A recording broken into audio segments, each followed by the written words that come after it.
Convecção térmica de fluidos, pelas alunas Alaine Nascimento, Alice Maciel e Raíssa Anunciação. O que é convecção térmica? Ela é um processo de transmissão de calor. Quando um fluido, como o ar ou a água, é aquecido, suas porções mais quentes sofrem a dilatação térmica, expandindo seu volume.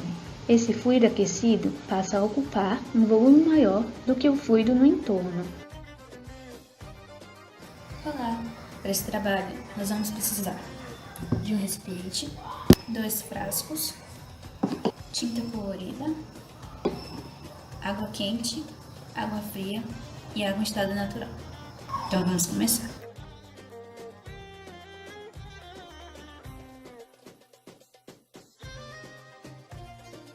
O líquido vermelho com água quente, quando inserido no pote de vidro, ele sofre uma ação de força vital para cima, chamado empuxo.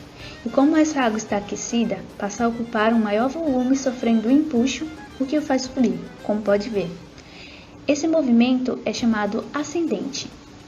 E isso acaba por dar mais espaço para o outro líquido com a água gelada, sendo ele mais denso, acabar por descer, sendo esse movimento chamado de descendente. E esse processo continua nesse ciclo até que todo o fluido esteja e atinja a mesma temperatura.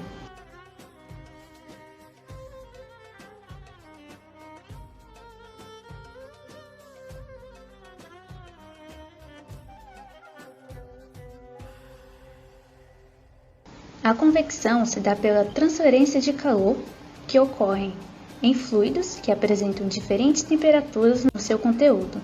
E quando fornecido um calor a um fluido, formam-se correntes convectivas que transmitem o calor até que todo o fluido entre em equilíbrio térmico.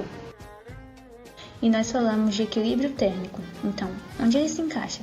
O equilíbrio térmico é uma condição em que o corpo encontra-se na mesma temperatura, que é o nosso caso do processo final do experimento. Então, se a gente observar todos os corpos que se encontram em temperaturas mais altas no ambiente, eles tendem a ceder calor de forma espontânea até que ambos apresentem a mesma temperatura. A convecção entra assim. Como vemos na primeira imagem, ambos os líquidos estão separados e logo depois, quando juntos, haverá transferência de massa, uma vez que o fluido aquecido se move. E por fim é formada a corrente, as correntes, aquele ciclo de convecção, até que todo o fluido atinja um equilíbrio térmico. A quantidade de calor que é trocada entre os corpos, que se encontram em diferentes temperaturas, é chamada de calor sensível. Então, quando há essa diferença de temperatura entre os dois corpos ou entre o corpo e o ambiente, vai ocorrer essa troca de calor entre eles, de modo que um corpo de temperatura mais elevada se resfrie e os de menor temperatura se aqueçam, chegando a, como foi explicado, o equilíbrio térmico.